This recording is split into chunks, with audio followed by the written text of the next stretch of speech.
गणपती अथर्वशीर्षाचा मराठीत अर्थ. श्री गणपती ही विद्येची देवता आहे. विघ्न दूर करणारा, विघ्न विनाशक. त्यामुळे गणपतीची पूजा प्रार्थना गेल्या कित्येक शतकापासून सुरू आहे. कलियुगात श्री गणेश ही सत्वर पावणारी देवता आहे, पण तिची योग्य ती सेवा उपासना साधना केल्यास त्याचे फल सत्वर मिळते. गणपतीची पूजा करताना गणेश अथर्वशीर्ष नेहमी म्हटले जाते. अथर्वशीर्ष म्हणजेच ओम नमस्ते गणपते पासून सुरू होऊन वरदमूर्तये नम पर्यंत संपलेले श्लोक. याचे एकदा पठण केले असता एक आवर्तन होते.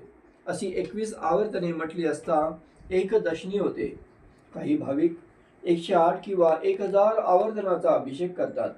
शेवटच्या आवर्तनाच्या वेळी एतदथर्वशीर्ष योदिते पासून पुढील फलश्रुती म्हणजेच अथर्वशीर्ष म्हणण्याचे फळ म्हणावे, अशा तऱ्हेने पूर्ण अथर्वशीर्ष म्हटले जाते. स्वतः अथर्वशीर्षाचे आवर्तने करणे इष्ट संस्कृत येत नसेल तरी मराठी अनुवादही अपेक्षित वेळा वाचावा. भक्तिभावाने केलेली उपासना देवाला पोचते. श्री गणपती अथर्वशीर्षाचा मराठीत अनुवाद. श्री गणेशाय नमः. हे देवांनो, आम्ही कानाने शुभ ऐकावे, डोळ्यांनी पवित्र पाहावे, उत्तम अवयव व सुदृढ शरीराने युक्त होऊन तुमची उपासना व स्तुती करीतच तुम्ही दिलेले हे आयुष्य व्यतीत करावे. महाकीर्तिमान इंद्र आमचे कल्याण करो. ज्ञानसंपन्न व वैभव संपन्न कुशादेव आमचे कल्याण करो. ज्याच्या गतीला अडथळा नाही असा आकाशात संचार करणारा देव आमचे कल्याण करो. वाणीचा अधिपती देवगुरु आम्हाला श्रेय प्राप्त करून देवो. व्यक्तीमध्ये शांतता नांदो, समाजात शांतता नांदो, जगामध्ये सर्वत्र शांतता नांदो. ओम नमस्ते गणपतये. अथर्वण ऋषी म्हणतात, हे ओंकार स्वरूपी गणेशा, ब्रह्मांडी देवगणाचा तू स्वामी आहेस. तुला माझा नमस्कार असो. हे गणपते, प्रत्यक्ष ब्रह्मत्व केवळ तूच आहेस. सर्व विश्वाचा करता केवळ तूच आहेस. तूच एकटा या सृष्टीचा पालनार आहेस. हे विश्वव्यापक ब्रह्मही तूच आहेस. तसेच अविनाशी असे आत्मस्वरूप प्रत्यक्ष तूच आहेस. मी यथार्थ व त्रिकाल बाधित सत्य तेच बोलित आहे. हे गणेशा, तू माझे रक्षण कर. तुझ्या रूपगुणाचे वर्णन करणाऱ्या वक्त्याचे रक्षण कर. तुझा महिमा ऐकणाऱ्या श्रोत्याचे रक्षण कर. तुझ्या संबंधी ज्ञान देणाऱ्या दात्याचे रक्षण कर. ते धारण करणाऱ्याचे रक्षण कर. वेद वेदांगाचे अध्ययन केलेल्याचे रक्षण कर. शिष्याचे रक्षण कर. माझे पश्चिम दिशेकडून रक्षण कर. पूर्वेकडून रक्षण कर. उत्तरेकडून रक्षण कर. दक्षिणेकडून रक्षण कर. वरच्या बाजूने माझे रक्षण कर. खालच्या बाजूने माझे रक्षण कर. सर्व असमंत भागांकडून माझे रक्षण कर. तू वाणीरूप आहेस. तू चैतन्य रूप आहेस. तू आनंदमय आहेस. तू सतचित आणि आनंद याहून अद्वितीय आहेस. म्हणजेच तू सच्चिदानंद रूप आहेस. तू प्रत्यक्ष ब्रह्म आहेस. तू ज्ञानमय आणि विज्ञानमय आहेस. हे सर्व जग तुझ्या ठिकाणीच विलीन होते. हे सर्व जग तुझ्या ठिकाणीच प्रत्ययास येते. भूमी, उदक, वायू, तेज व आकाश ही पंचमहातत्वे तूच आहेस. परा, पश्चंती, मध्यमा, वैखरी ही वाणीची 4 स्थानेही तूच आहेस. तू त्रिगुणाच्या पलीकडील आहेस. तू 3 अवस्थाच्या पलीकडील आहेस. तू तिन्ही प्रकारच्या देहाच्या पलीकडील आहेस.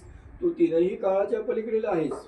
तू नेहमी नाभिकमलातील मूलाधार चक्राच्या ठिकाणी राहतोस. 3 शक्ती तुझीच रूपे आहेत. जीवनमुक्त योगी सतत तुझेच ध्यान करीत असतात. तू सृष्टीकर्ता ब्रह्मदेव आहेस. तू सृष्टीपालक विष्णू आहेस. तू सृष्टीसंहारक शंकर आहेस. तू त्रिगुणाधिपती इंद्र आहेस. तू अग्नी आहेस. तू वायुदेव आहेस. तू सूर्य आहेस. चंद्र आहेस. तू शाश्वत व अविनाशी असे ब्रह्म आहेस. पृथ्वी, अंतरिक्ष व स्वर्ग तूच आहेस. आणि ओंकार सुद्धा तुझेच रूप आहे. गण शब्दातील आदिवर्ण ग आहे. हा गकार प्रथम उच्चारावा. वर्ण म्हणजेच अक्षरे. त्यातील पहिला वर्ण अ आहे. तो अकार त्या गनंतर उच्चारावा. त्यापुढे अनुस्वार. हा अनुस्वार अर्धचंद्रकृतीने सुशोभित असावा. म्हणजेच तो अनुनासिक असे तो उच्चारावा. अशा तऱ्हेने गंक हे रूप सिद्ध झाले. तार म्हणजे प्रणव, या ओंकाराने गंक हे अक्षर युक्त असावे. अशा तऱ्हेने ओम गंग हे मंत्राक्षर सिद्ध झाले. हे देवा, ओम गंग हे तुझ्या सर्वश्रेष्ठ एकाक्षर मंत्राचे स्वरूप आहे. ग हा पहिला वर्ण, अकार हे मध्यम रूप म्हणजेच अ हा मधला वर्ण आणि अनुस्वार हे अंत्यरूप म्हणजेच तो शेवटी आहे. व शेवटी अनुनासिक चिन्ह आहे.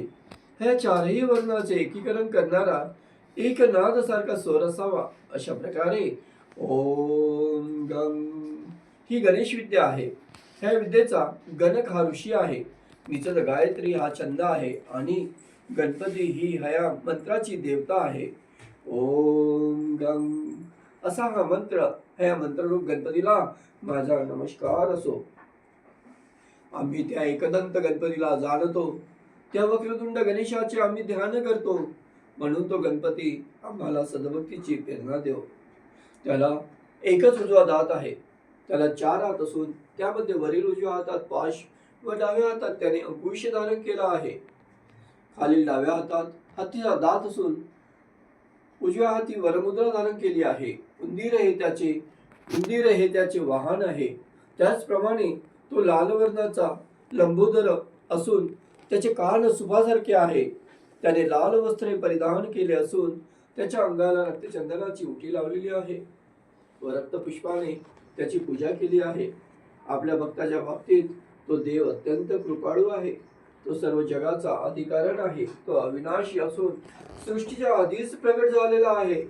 शिवाय प्रकृती व पुरुष यांच्या पलीकडचा आहे. अशा गणपतीचे जो नित्य ध्यान करतो तो सर्व योग्यांमध्ये श्रेष्ठ योगी आहे. देव समूहाच्या स्वामीला नमस्कार असो. गणाच्या अधिपतीला नमस्कार असो. शिवगणाच्या अधिपतीला नमस्कार असो. विघ्नाचा नाश करणाऱ्या गणपतीला नमस्कार असो. शिवपुत्र गणेशाला नमस्कार असो. इच्छित वर देणारी मूर्ती अशा या गणपतीला माझा पुन्हा पुन्हा नमस्कार असो. आता शीर्षाचा मराठीत अनुवाद संपूर्ण.